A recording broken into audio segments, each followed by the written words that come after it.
Hi everyone, my name's Nikki, and 2 years ago I started a tech company. And 10 years ago, while I was still at school, if someone had told me that I would at some point start my own company or do anything entrepreneurial, I would have laughed in their face because I was the least likely person to do anything as scary as that. And I want to talk to you about the decisions that I made in the last 10 years that have brought me to this very weird place that I would have never have thought. And it starts with my A levels.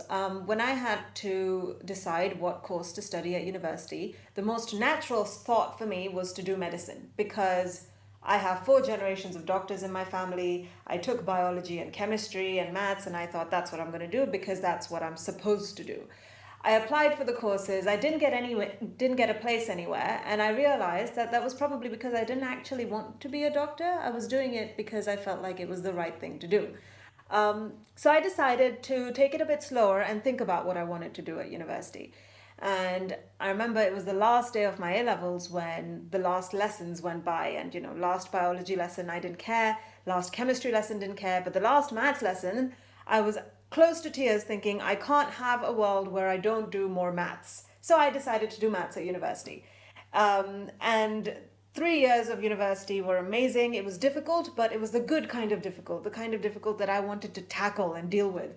And I had loads and loads of fun.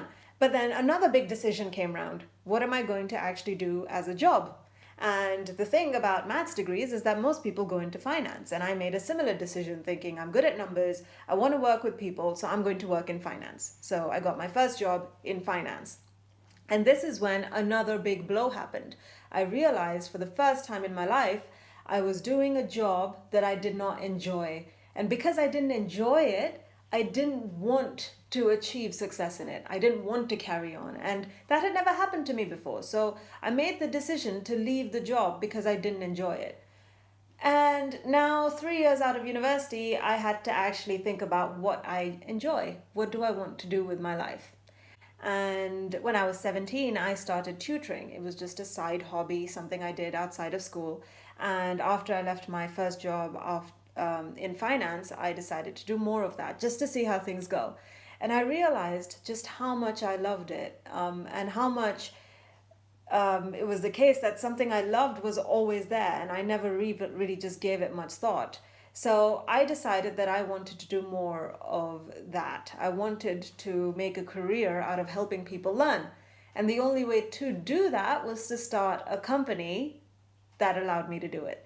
So you can see how the small decisions I made since leaving school led me to a place where I am now. And the job I have right now is far harder than university, far harder than A levels, and far harder than my first job out of university. But I still love it. The difficulty is amazing. It pushes me every day, and I want to be challenged by it because at the end of the day, it applies to something that I love doing, which is helping people learn.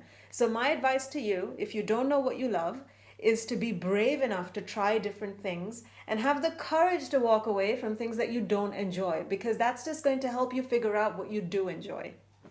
Thanks for watching that video. I absolutely love answering student questions about revision, stress, or exams. So if you have any, just put them in the comments and I'll make a video, or just subscribe to my channel and you'll keep seeing more of me.